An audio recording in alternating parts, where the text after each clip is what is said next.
இன்றைக்கு உங்க மத்தியில விசுவாசியும் பரிசுத்த ஆவியானவரின் ஐக்கியமும் என்ற தலைப்பில் கர்த்தருடைய வார்த்தையை உங்களோட கூட நான் பகிர்ந்து கொள்ள விரும்புகிறேன். அதற்காக நான் எடுத்துக்கொண்ட வேத பகுதி அப்போஸ்தலருடைய நடபடிகள் 1ஆம் அதிகாரம் 8ஆம் வசனத்தை வாசிக்க கேட்போம். பரிசுத்த ஆவி உங்களிடத்தில் வரும்போது நீங்கள் பலன் அடைந்து எருசலேமிலும் யூதேயா முழுவதிலும் சமாரியாவிலும் பூமியின் கடைசி பரியந்தமும் எனக்கு சாட்சிகளாய் இருப்பீர்கள் என்றார். பரிசுத்த ஆவி உங்களிடத்தில் வரும்பொழுது நீங்கள் பலன் அடைந்து எருசலேமிலும் யூதேயா முழுவதிலும் சமாரியாவிலும் பூமியின் கடைசி பரியந்தம் மட்டும் எனக்கு சாட்சிகளாக இருப்பீர்கள் என்று ஆண்டவராக இயேசுநாதர் சொன்னதாக வேதாகமத்திலே நாம் பார்க்கிறோம். அப்ப தேவ ஆவியானவர் நம்ம இடத்துல வரும்பொழுது கர்த்தர் நம்முடைய ஊழியத்திற்கு அவர் சாட்சியாக அவர் காணப்படுவார் என்று வேதாகமத்தில் மிகவும் தெளிவாக இங்கே எழுதப்பட்டிருக்கிறது. இந்த பிரசங்க வாக்கியத்தை உங்களை மத்தியில் நான் கொண்டு வருவதற்கு மிக முக்கியமான காரணம் என்னவென்றால் ஒரு வசனத்தை நாம் வாசிப்போம். அப்போஸ்தலர் நடபடிகள் 1ஆம் அதிகாரம் 4-5 வசனத்தை வாசிக்க கேட்போம். அன்றியும் அவர் அவர்களுடனே கூடி வந்திருக்கும் போது அவர்களை நோக்கி, யோவான் ஜலத்தினாலே ஞானஸ்நானம் கொடுத்தான், நீங்கள் சில நாளைக்குள்ளே பரிசுத்த ஆவியினாலே ஞானஸ்நானம் பெறுவீர்கள். ஆகையால் நீங்கள் எருசலேமை விட்டு போகாமல் என்னிடத்தில் கேள்விப்பட்ட பிதாவின் வாக்குத்தத்தம் நிறைவேற காத்திருங்கள் என்று கட்டளையிட்டார். ஆண்டவராகிய இயேசு கிறிஸ்துவினுடைய வார்த்தையின்படி நீங்கள் பார்க்கும் பொழுது பரிசுத்த ஆவியானவருடைய ஐக்கியத்தை பெறும்படியாக அவர்கள் எருசலேமிலே காத்திருந்ததாக வேத வாக்கியங்களை நம்ம வாசிக்கிறோம்.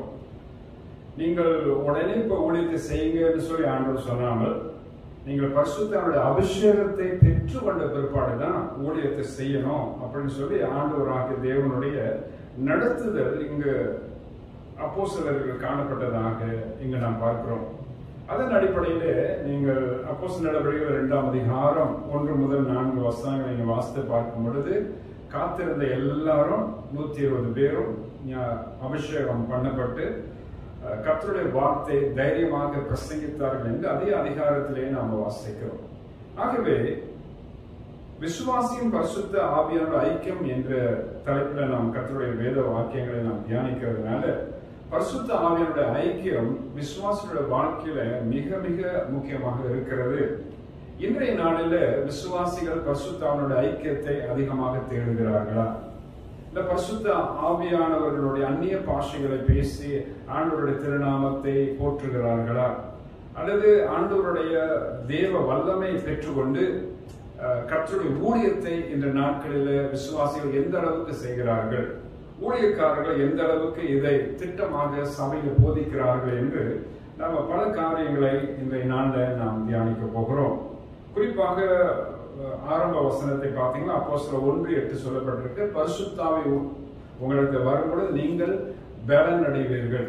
அந்த தேவ பலன் தான் தேவனுடைய ஊழியத்தை தைரியமாக நாம் செய்வதற்கு நமக்கு ஊக்கத்தையும் ஆக்கத்தையும் கொடுக்கிறதாக நாம் பார்க்கிறோம்.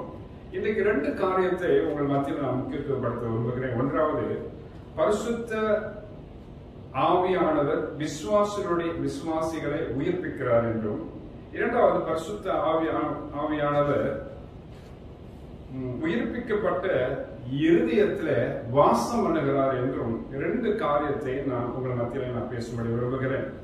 ஒன்றாவது, பரிசுத்த ஆவியானவர் விசுவாசிகளை உயிர்ப்பிக்கிறவராக காணப்படுகிறார். வேதவசனத்தை வாசிப்போம். யோவானுக்கு எழுதின சுவிசேஷம் 3ஆம் அதிகாரம் 5-6 வசனங்களை பார்ப்போம். இயேசு பிரதியுத்தரமாக, ஒருவன் ஜலத்தினாலும் ஆவியினாலும் பிரவாவிட்டால் தேவனுடைய ராஜ்யத்தில் பிரவேசிக்க மாட்டான் என்று மெய்யாகவே மெய்யாகவே உனக்கு சொல்லுகிறேன்.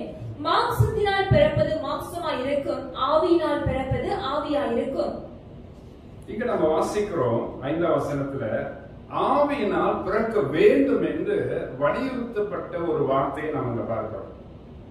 6ஆம் வசனத்துல பாருங்க, ஆவியினால் பிறப்பது ஆவியாய் இருக்கும் என்று ஆண்டவர் சொல்லுகிறார். அப்ப ஆவியில ஒரு கிறிஸ்தவன் பிறக்கப்பட வேண்டியது மிக மிக முக்கியமாக ஆண்டவர் இந்த காரியத்தை இந்த இடத்துல வலியுறுத்தி சொல்லுகிறார்.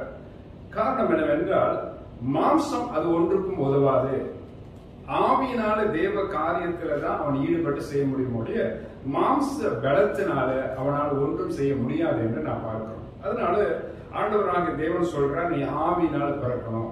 நீ ஆவினால் பிறந்தாதான் என்னை குறித்து நீ அறிந்து கொள்ளுவாய், என்னோட ஊழியத்தை குறித்து அறிந்து கொள்ளுவாய், தேவ வரங்களை குறித்து அறிந்து கொள்ளுவாய், அதனுடைய செயல்பாட்டு முறைமை குறித்து நீ புரிஞ்சு கொள்ளுவாய்.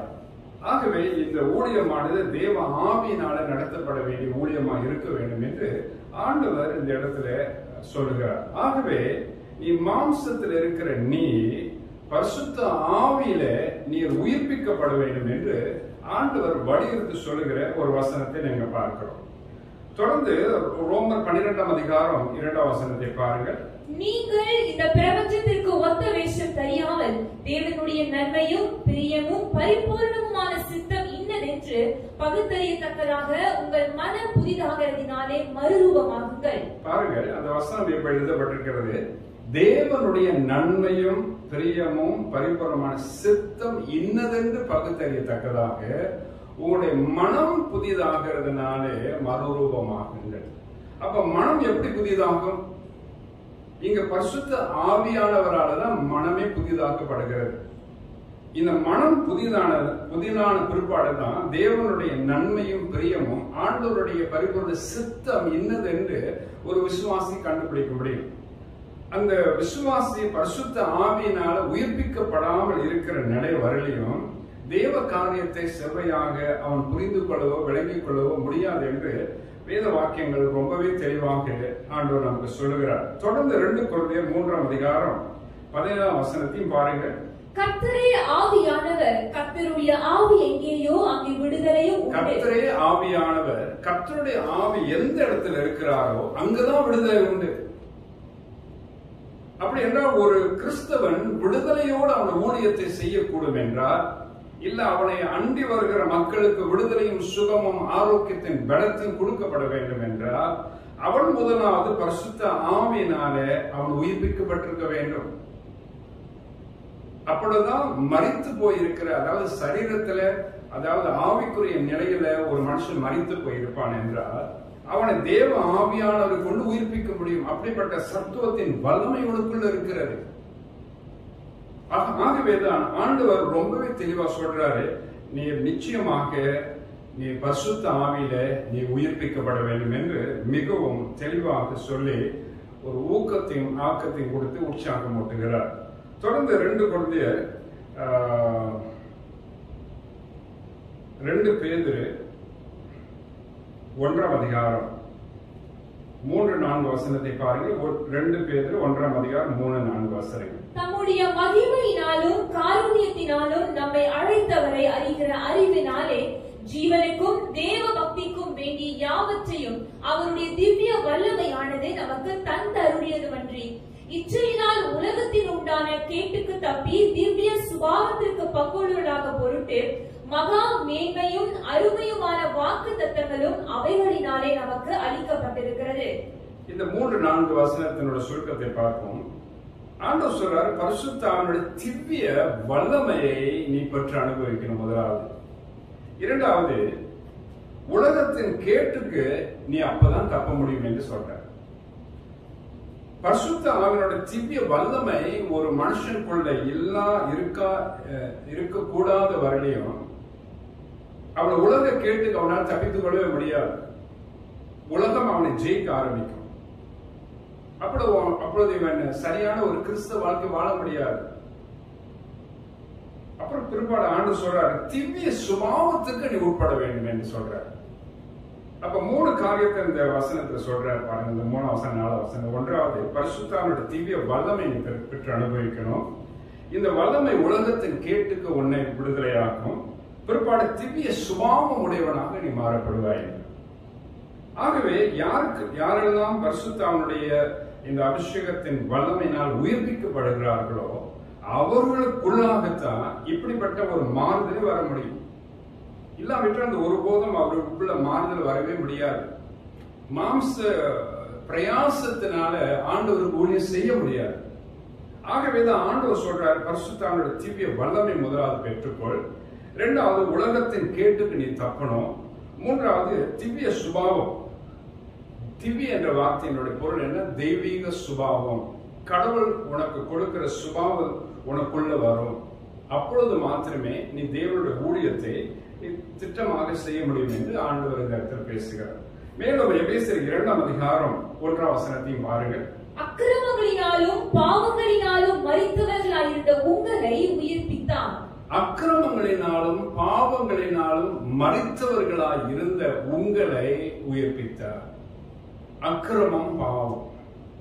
இந்த பூமியில உள்ள மக்கள் இப்படிப்பட்ட நிலைமையில சிக்கப்பட்டிருக்கிறார்கள்.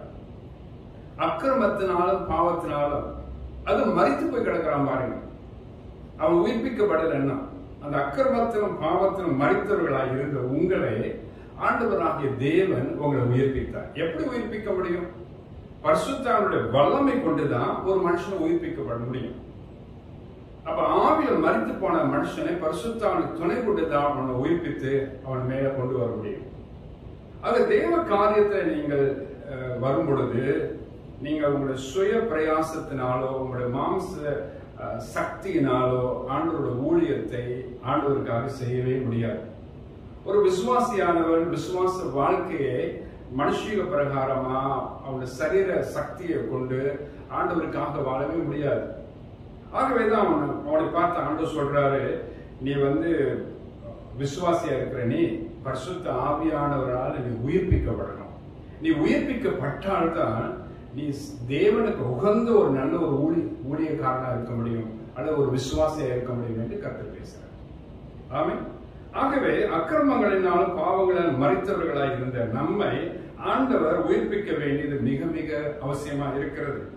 அது மாத்திரமல்ல, ஆவியானவர் எப்படியெல்லாம் நம்ம உயிர்ப்பிக்கிறார் என்று இன்னும் சில வசனங்களை ஆதாரமாக கொண்டு உங்களோட நான் பேச இருக்கிறேன். யோவான் 6ஆம் அதிகாரம் 63ஆம் வசனத்தை வாசித்து பாருங்க. ஆவியை உயிர்ப்பிக்கிறது மாம்சமானது ஒன்றுக்கும் உதவாது. நான் உங்களுக்கு சொல்லுகிற வசனங்கள் ஆவியாயும் ஜீவனாயும் இருக்கிறது. ஆவியே உயிர்ப்பிக்கிறது, மாம்சம் ஒன்றுக்கு உதவாது என்று ரொம்பவும் அழுத்தமா திருத்தமா கர்த்தர் இந்த இடத்துல உயிரோட்டமா பேசியிருக்கிறார். அப்ப ஆவிதான் உயிர்ப்பிக்கும். அப்ப பரிசுத்த ஆவியானவரை யார் தெய்வமாக கொண்டிருக்கிறார்களோ, இல்ல பரிசுத்த ஆவியானவருடைய ஐக்கியத்தில் யாரெல்லாம் இருக்கிறார்களோ அவர்கள் தான் உயிர்ப்பிக்கப்பட முடியும். மாம்சமானது ஒன்றுக்கும் உதவாது. ஆகவே நீங்கள் உயிர்ப்பிக்கப்பட வேண்டும் என்றால் பரிசுத்த ஆவியாக தேவன் தான் உங்களை உயிர்ப்பிக்க வேண்டும் என்று ஆண்டவர் தெளிவாக சொல்லுகிற வார்த்தையை நாம் இங்க பார்க்கிறோம். தொடர்ந்து 2 கொரிந்தியர் 3:6 பாருங்க. புது உடன்படிக்கையின் ஊழியக்காரராய் இருக்கும்படி அவரே எங்களை தகுதி உள்ளவர்களாக்கினார். அந்த உடன்படிக்கை எழுத்திற்கு உரியதாய் இராமல் ஆவிக்குரியதாய் இருக்கிறது. எழுத்து சொல்லுகிறது, ஆவியோ உயிர்ப்பிக்கிறது. அந்த உடன்படிக்கை எழுத்துக்குரியதாய் இராமல் ஆவிக்குரியதாய் இருக்கிறது என்று சொல்றார். அப்ப இந்த ஆவிதான் மனுஷனை உயிர்ப்பிக்கும். இந்த வசனத்தை கொண்டு பாருங்கள், நமக்காக ஆண்டவர் ஒரு வார்த்தையை கொடுப்பார் என்றால் அது உயிர்ப்பிக்கிற வார்த்தையாக உங்களுக்குள்ள மாறும். நீங்க வேத பகுதி வாசித்துக் கொண்டே வரும் பொழுது ஒரு குறிப்பிட்ட வேத வசனம் உங்களுடைய உள்ளத்துல அப்படியே பேசுகிறது போல நிற்கும். அந்த வசனம் தான் உயிர்ப்பிக்கிற வசனமாக உங்களோட வாழ்க்கை மாற்றக்கூடியது. இப்படிப்பட்ட இந்த ரேமா என்று சொல்லப்பட்ட இந்த வசனம் உங்களுக்குள்ள இருக்கணுமே, இது உங்களுக்குள்ள கிரியை செய்யணுமே. அப்ப கிரியை செய்யும்படியாக உங்களை ஆண்டவருக்கு நீங்க ஒப்பு கொடுத்து வசனத்தை வாசித்து பாருங்க. முதலாவது நீங்கள் பரிசுத்தருடைய அபிஷேகத்தை பெற்றுக்கொள்ளணும். அபிஷேகத்தை பெற்றுக்கொண்ட நீங்கள் ஆவியானவர் நிறைவு கொண்டு கர்த்தருடைய வேதத்தை வாசிங்க. அப்படி வாசிக்கும் போது அந்த குறிப்பிட்ட வேத வசனம் உங்கள் உள்ளத்துல கடவுள் பேசுவார். அந்த பேசப்பட்ட வசனம் அது ஆவியாகவும் ஜீவனாகவும் உங்களுக்குள்ள கிரியை செய்யும். அது உங்களுக்குள்ள பெரிய மாற்றத்தை உண்டு பண்ணி உங்களுடைய வாழ்க்கை ஆண்டவருக்கு உகந்த ஒரு வாழ்க்கையாக முற்றிலுமாக நிரப்பப்பட்டது. பிற்பாடு நீங்க ஜீவிக்கும் பொழுது கர்த்தருக்கு உகந்த ஒரு நிலைமையில நீங்க வாழ ஆரம்பிச்சிருவீங்க. காரணம் என்னவென்றால் நீங்க மாம்ச பலத்தில் அல்ல, பரிசுத்த ஆவியான துணை கொண்டு வசன அடிப்படையில் கர்த்தர் உங்களை உயிர்ப்பித்திருக்கிறார். Price the Lord. இதை குறித்து இன்னும் சற்று ஆழமாக உங்களோடு கூட நான் பேசும்படியாக நான் விரும்புகிறேன். அதாவது பரிசுத்த ஆவியினுடைய பலத்தினால திருவசனம் பிரசங்கிக்கப்படும் பொழுது அந்த பிரசங்க வாக்கியங்களை நீங்க கேட்டு உணர்வடையும் பொழுது உங்களோட வாழ்க்கை முற்றிலுமாக மாறப்படுகிறது என்று உங்களோடு கூட நான் பேச போகிறேன். 1 கொரிந்தியர் 2ஆம் அதிகாரம் 5ஆம் வசனத்தை வாசிக்க கேட்போம். என் பேச்சும் என் பிரசங்கமும் மனுஷ ஞானத்திற்கு உரிய நய வசனம் உள்ளதாய் இராமல் ஆவியினாலும் பலத்தினாலும் உறுதிப்படுத்தப்பட்டதாய் இருந்தது. இங்கு பார்க்கிறோம், என் பேச்சும் என் பிரசங்கமும் ஆவிக்கேற்ற பலத்தினால் உறுதிப்படுத்தப்பட்டிருக்கிறது என்று எழுதப்பட்டிருக்கிறது. அது மாம்ச பலத்தினால வந்தது அல்ல. அப்ப நன்றாக இந்த பொருள் விளக்குது பாருங்க. நமக்கு ஒருவேளை நீங்க பிரசங்கியாக இருப்பீர்கள் என்றால் இந்த 1 கொரிந்தியர் 2ஆம் அதிகாரம் 5ஆம் வசனத்தின்படி உங்கள் பிரசங்கம் சாரம் உள்ளதாகவும் பலன் உள்ளதாகவும் பரிசுத்த ஆவியானுடைய வல்லமை கொண்டு நீங்க இந்த வசனத்தை நீங்க எடுத்து பேசணும். அப்புறம் இந்த வசனத்தை பேசுறதுக்கு முன்னாடி பரிசுத்த ஆவியின் துணை கொண்டு ஆவியானவர் நீரே என்னை நடத்துங்க ஆண்டவரேன்னு சொல்லி தெய்வ சமத்தை காத்திருந்து ஜெபிச்சுட்டு வந்து நீங்க கர்த்தர் வார்த்தை பேசி பாருங்க. நீங்க பேசுற வசனம் கேட்கிற உள்ளங்கள் எல்லா உள்ளங்களையும் தைக்க ஆரம்பிக்கும். அதுதான் அவங்க இடத்துல சரிப்படும். உங்களோட மாம்ச பலத்துல நீங்க எவ்வளவுதான் பேசி பாருங்களேன், ஒன்றுமே நடக்காது. ஆனா ஆவியான ஒரு பலன் கொண்டு பரிசுத்த ஆவியான நீரே என்னை துணை கொண்டு பேசுங்கப்பான்னு சொல்லி நீங்க ஒருவேளை பிரசங்கியாரா இருந்து ஆவியான துணை கொண்டு கர்த்தருடைய ஆவியான பிடித்து கொண்டு நீங்க பேசி பாருங்க. நீங்க பேசுகிற வசனம் சாரம்சம் உள்ள வசனம், அது மக்கள் மத்தியில் கடந்து போகும். அப்ப இங்க எழுதப்பட்டிருக்கு பாருங்க, என் பேச்சு பிரசங்கமும் அது ஆவியினாலும் பலத்தினாலும் உறுதிப்படுத்தப்பட்டிருக்கிறது. அப்படிப்பட்ட வாக்கியத்தின் மூலமா தான் மக்கள் மனம் திரும்புவார்கள். நம்ம சொந்த பிரயாசத்துல எவ்வளவோ பேசினாலும் ஒண்ணு நடக்காது. நீங்கள் நாம கையில வச்சிருக்கிற பரிசுத்த வேதாகம் பரிசுத்த ஆவியானவரால் நமக்கு கொடுக்கப்பட்டது. அப்படிப்பட்ட அந்த வசனத்தை ஆவியானவர் துணை கொண்டு நீங்க பேசாம இருக்கிற பட்சத்துல நீங்க எப்படி இந்த வசனம் கிரியை செய்யும்? அது மனுஷர்கள் மத்தியில் அது மாம்ச பிரகாரமா தான் போகுமே ஒழிய அது ஒன்றுமே வேலை செய்யாது. அந்த வசனம் வேலை செய்யாம போறதுக்கு நாம தான் காரணமா இருக்கோம். அப்ப நீங்க பரிசுத்தாவோட அபிஷேகம் பெற்றுக்கொண்ட ஊழியக்காரரா நீங்க என்ன செய்யணும்? பரிசுத்த ஆவியானவருடைய பிரசனத்துக்குள்ள நீங்கள் இருந்து அவருடைய ஐக்கியத்துக்குள்ள இருந்து அவருடைய பலனை பெற்றுக்கொண்டு பிற்பாடு கர்த்தருடைய வார்த்தை பேசும் பொழுது அது சாரமுள்ள வசனமாக மக்கள் மத்தியில் கடந்து போகும். ஆகிய பவுல் சொல்றாரு, என் பேச்சும் என் பிரசங்கமும் ஆவியினாலும் பலத்தினாலும் உறுதிப்படுத்தப்பட்டிருக்கிறதுன்னு சொல்றாரு. ஆகவே இதை கேட்கிற உள்ளங்கள் எல்லாம் உடையும். சரியில்லாத ஒரு இருதயங்கள் தான் சரி பண்ணப்படும். காயப்பட்ட உள்ளங்கள் எல்லாம் ஸ்திரம் பண்ணப்படும். ஆண்டவர் அவர்களை ஆவியினால குணமாக்கி அவர்களை ஆசீர்வதிப்பேன் என்று இந்த வசனத்தின் ஊடாக சொல்லியிருக்கிறார். தொடர்ந்து யாக்கோபு 1ஆம் அதிகாரம் 18ஆம் வசனத்தில் சொல்ற வார்த்தையும் பாருங்கள். அவர் சித்தம் கொண்டு தம்முடைய சிருஷ்டிகளில் நாம் முதல் பலன்களாவதற்கு நம்மை சத்திய வசனத்தினாலே ஜெனிப்பித்தார். ஆவியானவர் சத்திய வசனத்தினால நம்மை ஜெனிப்பித்தார். ஜெனிப்பித்தார் என்ற உயிர்ப்பித்தார் அர்த்தம். ஒரு உயிர் கொடுத்தார்.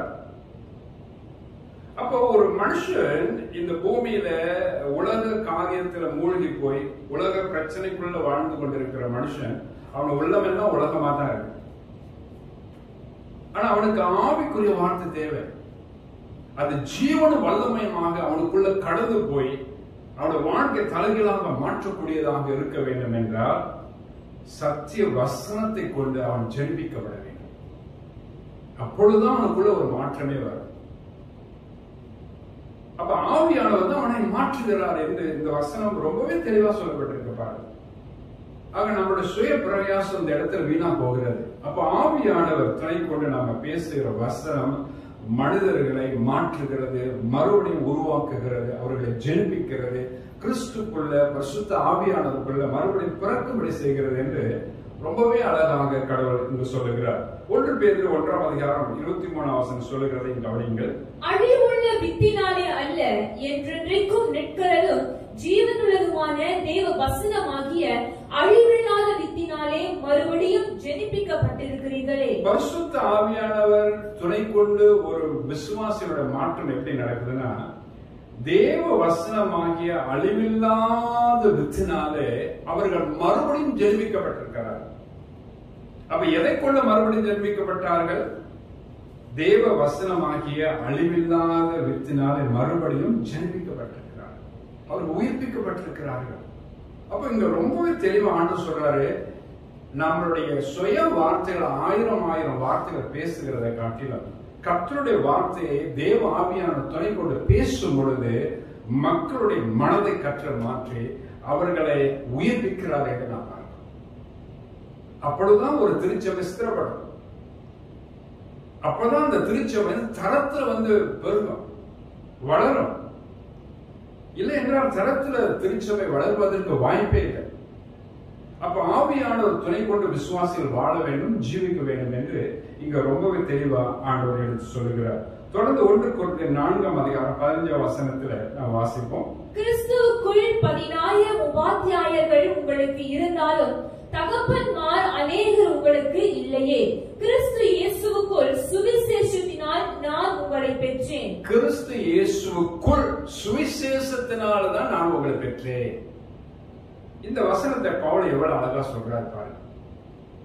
கிறிஸ்து இயேசுவுக்குள் சுவிசேஷ வார்த்தை, ஆண்டவராக இயேசு கிறிஸ்துவுடைய பிறப்பு, அவருடைய வளர்ப்பு, அவருடைய ஜீவியம், இந்த பூமியில அவர் செய்த உபதேசங்கள், அவர் செய்த பிரசங்கங்கள், அவர் செய்த அற்புத அடையாளங்கள், அதிசயங்கள், அவர் நமக்காக மரித்தது, நமக்காக உயிர்த்தெழுந்தது, நமக்காக பரலோகம் போனது, மறுபடியும் இந்த பூமிக்கு வரப்போகிறது, இதுதான் சுவிசேஷம்.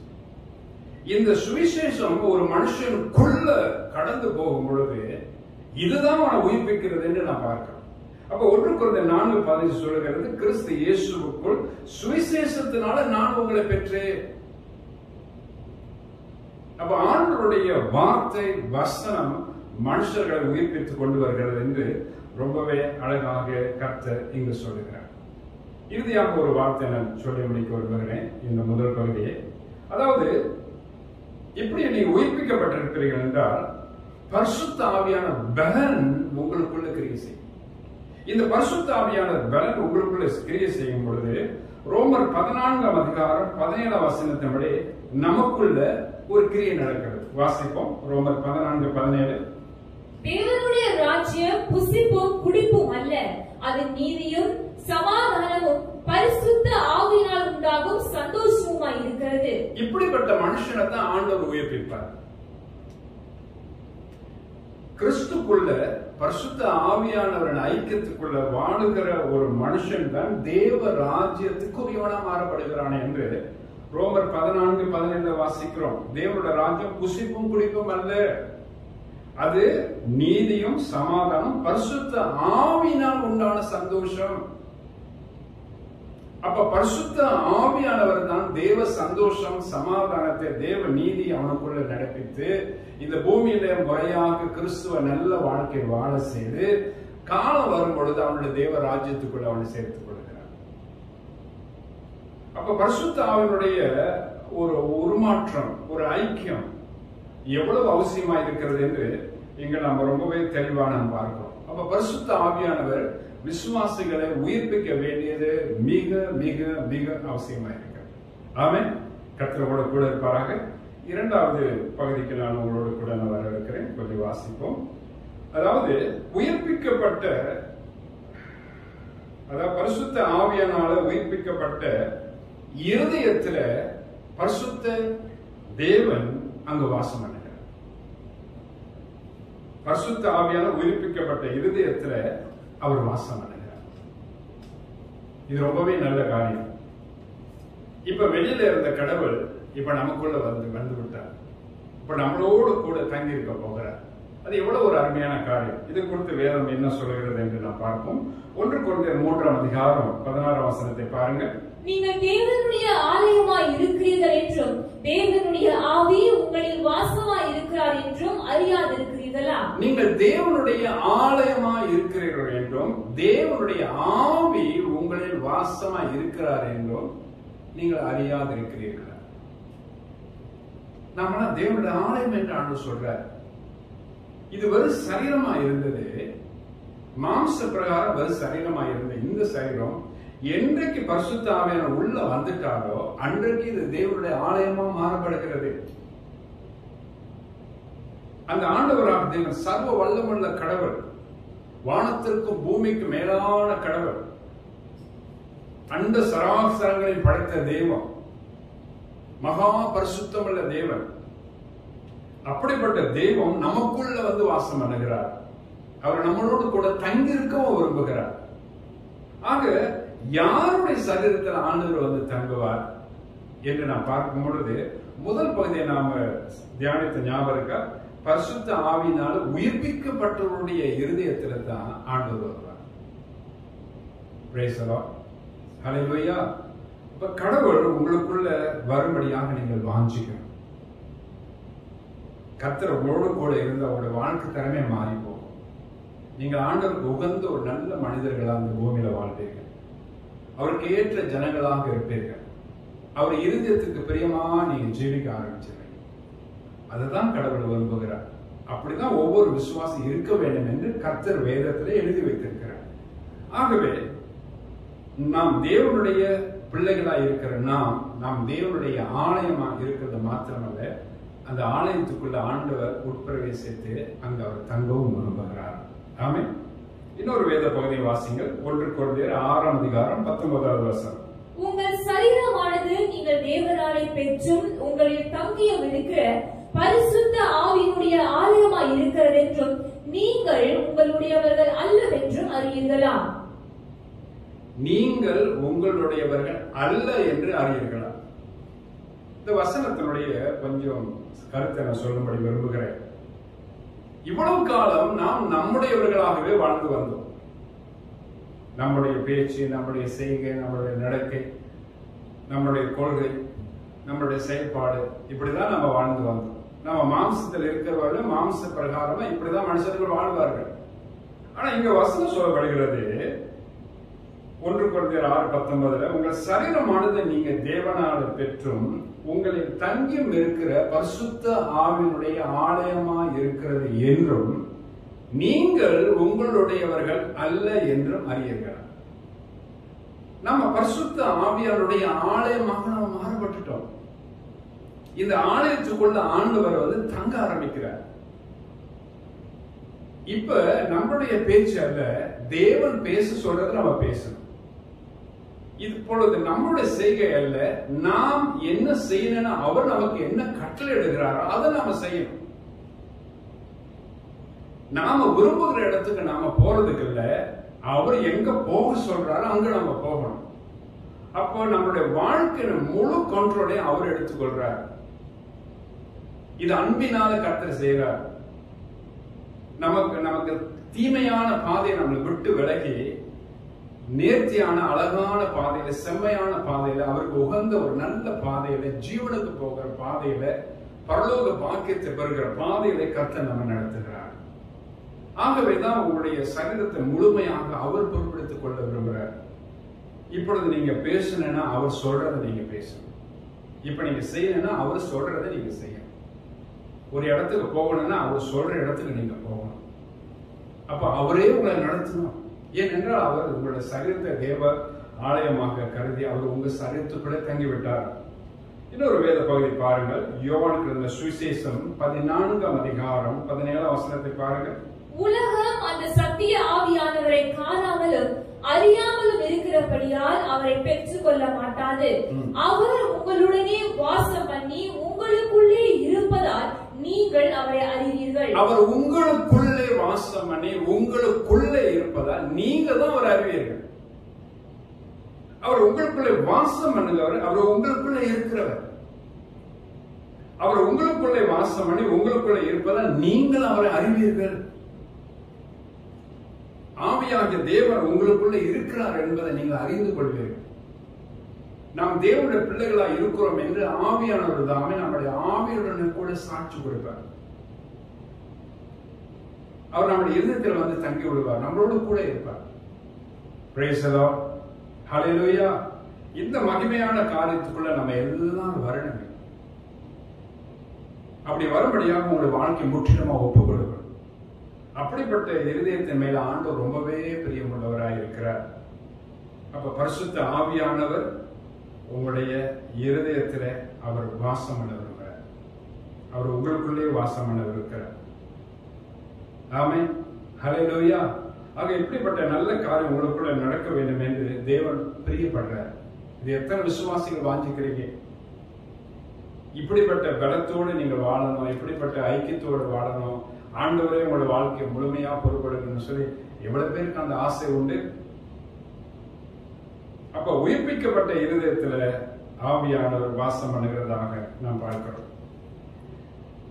தேவன் வாசம் பண்ண உங்களுடைய சரீரம், அந்த சரீரத்தை பரிசுத்த குலைச்சலாக மாற்றிடக் கூடாது என்று ஆண்டவர் ரொம்பவே எச்சரித்து ஒரு வார்த்தை சொல்ல விரும்புகிறார். காரணம் என்னவென்றால், அவர் வாசம் பண்ணுகிற இடம் அங்கு பரிசுத்த குலைச்சலுக்கு இடமே இல்லை. ஒரு சிலர் தங்களுடைய மன விருப்பத்தின்படி வாழ்கிறதுனால, மனமோனபடி ஜீவிக்கிறதுனால பரிசுத்த குலைச்சல் அங்கு வந்து விடுகிறது. ஆண்டவருடைய ஆலயமாய் இருக்கிற இந்த சரீரமானது அது கெட்டு போகிறது. தொடர்ந்து ஆண்டவர் அந்த சரீரத்தில் வாசம் பண்ண இருக்க முடியாம அந்த சரீரத்தை விட்டு போயிடுவார். ஏன்னா நீங்க அவருடைய ஆவியில துக்கப்படுகிறதுனால. இது குறித்து வேதத்துல வாசிப்போம். 1 கொரிந்தியர் 6ஆம் அதிகாரம் 15ஆம் வசனம் தொடங்கி 19ஆம் வசனம் வரை வாசிக்க கேட்போமா? உங்கள் சரீரங்கள் கிறிஸ்துவின் அவயங்கள் என்று அறியீர்களா? அப்படி இருக்க நான் கிறிஸ்துவின் அவயங்களை வேசியின் அவைகளாக்கலாமா? அப்படி செய்யலாகாதே. வேசியோடு இசைந்திருக்கிறவன் அவளுடனே ஒரே சரீரமாய் இருக்கிறார் என்று அறியீர்களா? இருவரும் ஒரே மாம்சமாய் இருப்பார்கள் என்று சொல்லி இருக்கிறதே. அப்படியே கர்த்தரோடு இசைந்திருக்கிறவனும் அவருடனே ஒரே ஆவியாய் இருக்கிறான். பாருங்க, 2 காரியத்தை சொல்றது. வேசியனோட இணைந்திருக்கிறவன் வேசியின் சரீரத்தோட இணைந்திருக்கிறான். அவன் சரீரத்தினால அவன் கெட்டு போகிறான் என்று எழுதுகிறான். கர்த்தரோடு இணைந்திருக்கிறவன் கர்த்தரோடு தன் ஆவியில் இணைந்திருக்கிறான். ஆமென். அப்ப ஆண்டவர் விரும்புகிறது என்னவென்றால், நீங்கள் அவரோடு கூட வாசம் பண்ணி அவரோடு கூட இருக்கணும். அவர் உங்களோடு கூட இருக்க ரொம்பவே பிரியப்படுறார். உங்களோட முழு அவயவங்களும் அவர் சொல்லுகிற பிரகாரமா நடக்கணும்னு சொல்லி ஆண்டவர் ரொம்ப பிரியப்படுறார். இப்படிப்பட்ட பிரியத்துக்குள்ள எத்தனை விசுவாசிகள் உள்ள வந்திருக்கிறாங்க? இப்படிப்பட்ட பிரியத்துக்குள்ள எத்தனை விசுவாசிகள் தங்களை ஒப்பு கொடுத்திருக்கிறார்கள்? ஆண்டவர் தீமையான வழியில கொண்டு போக அவர் உங்களை சரீரத்தை பொறுப்பெடுக்கல. பரிசுத்த வழியில, தேவனுக்கு பிரியமான வழியில, ஆண்டவர் உகந்த வழியில நீங்கள் வாழணும், நீங்க ஜீவிக்கணும், நீங்க பேசணும், நீங்க நடக்கணும், நீங்க போகணும், நீங்க வரணும் அப்படின்னு சொல்லிட்டு ஆண்டவருக்கு பிரியம். அதனாலதான் அவர் முழுமையா உங்களை பொறுப்படுத்திக் கொள்ள விரும்புகிறார். உங்க சரீரத்தை முழுமையா அவர் ஆட்கொள்ள விரும்புகிறார். இது குறித்து இன்னொரு வசனத்தை வாசிப்போம். 2 கொரிந்தியர் 6ஆம் அதிகாரம் 16 வசனத்தை பாருங்கள். 2 கொரிந்தியர் 6:16. தேவனுடைய ஆலயத்திற்கும் விக்கிரகங்களுக்கும் சம்பந்தம் ஏது? நான் அவர்களுக்குள்ளே வாசம் பண்ணி அவர்களுக்குள்ளே உலாவி அவர்கள் தேவனாய் இருப்பேன், அவர்கள் என் ஜனங்களாய் இருப்பார்கள் என்று தேவன் சொன்னபடி நீங்கள் ஜீவனுள்ள தேவனுடைய ஆலயமாய் இருக்கிறீர்களே. நான் அவர்களுக்குள்ளே வாசம் பண்ணி அவர்களுக்குள்ளே உலாவி அவர்கள் தேவனாய் இருப்பேன், அப்பொழுது அவர்கள் என் ஜனமாய் இருப்பார்கள் என்று தேவன் சொன்னபடி நீங்கள் ஜீவனுள்ள தேவனுடைய ஆலயம். அப்ப கடவுளுடைய மன விருப்பம், அவர் உங்களுக்குள்ளே வர விரும்புகிறார், அவர் உங்களுக்குள்ளே உலாவ விரும்புகிறார். உங்களுடைய வாழ்க்கை தரம் முழுமையா அவர் பொறுப்படுத்திக் கொள்ள விரும்புகிறார். உங்களுடைய ஆவி, உங்களுடைய ஆத்மா, உங்களுடைய சரீரம் முழுவதும் தேவனுக்கே சொந்தமாக வேண்டும் என்று கர்த்தர் விரும்புகிறார். இந்த சரீரத்தை நாம் எந்த விதத்திலும் நாம் கெடுத்துக் கொள்ளக்கூடாது.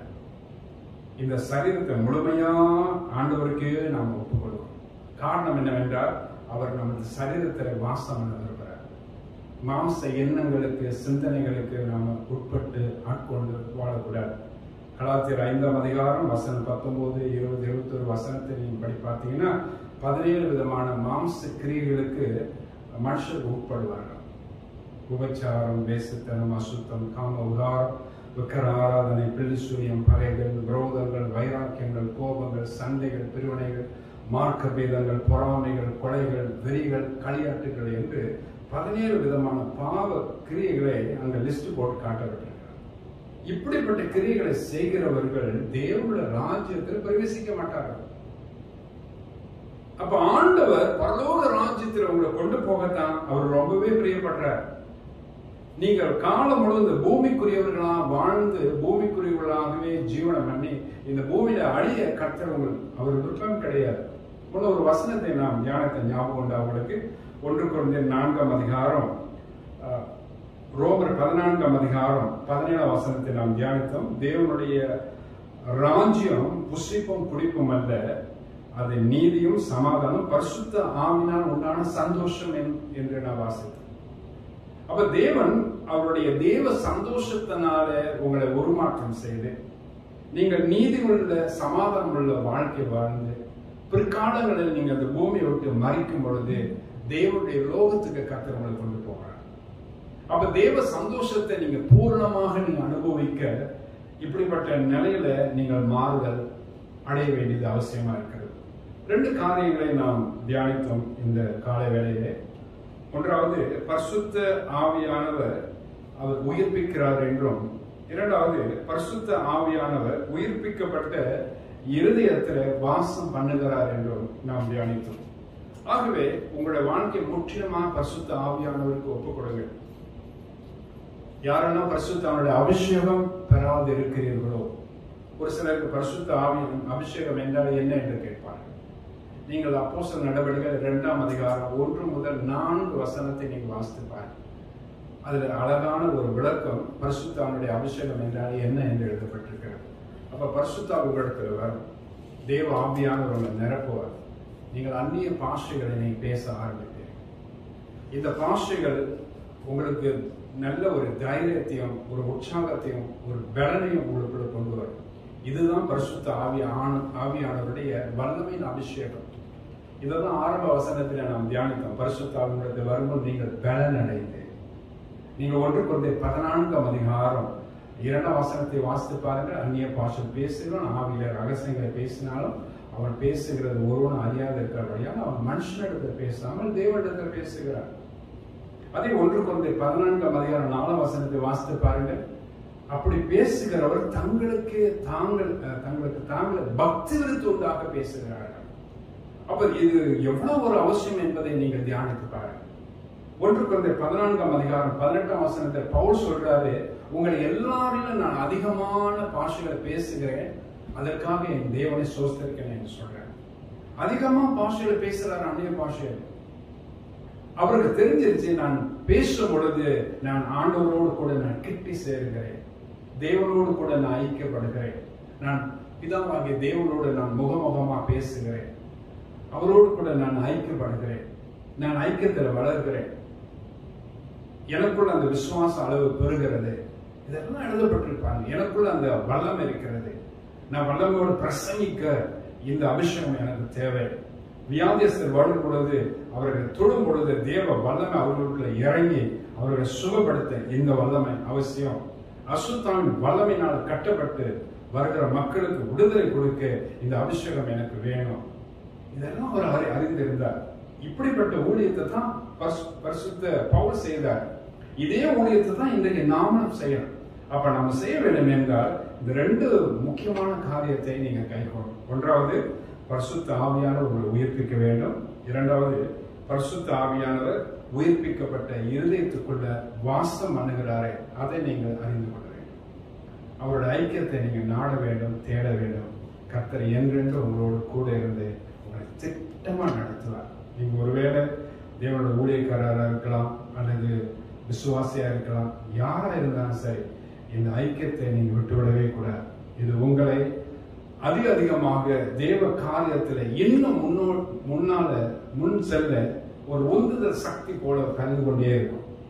தேவன் என்ன நோக்கத்துக்காக உங்களை தெரிந்து கொண்டாரோ அந்த தேவ நோக்கம் நிறைவேற வரையும் இந்த பரிசுத்த ஆவியானவரை விடவே மாட்டார்.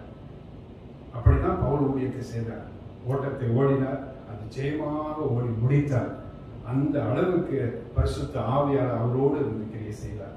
இதே பரிசுத்த ஆவியானவர் நம்மளை கொண்டும் நடத்த முடியுமே, உங்களை நடத்த முடியுமே. நீங்கள் ஏன் இந்த ஐக்கியத்துக்குள்ள வரக்கூடாது? உங்களை நீங்கள் யோசித்து பாருங்க. இந்த ஐக்கியத்துக்குள்ள ஒப்பு கொடுங்க. கர்த்தர் நிச்சயமா பரிசுத்த ஆவியின் ஐக்கியத்தை அதிகமா நாடுறாரு, தேடுறாரு.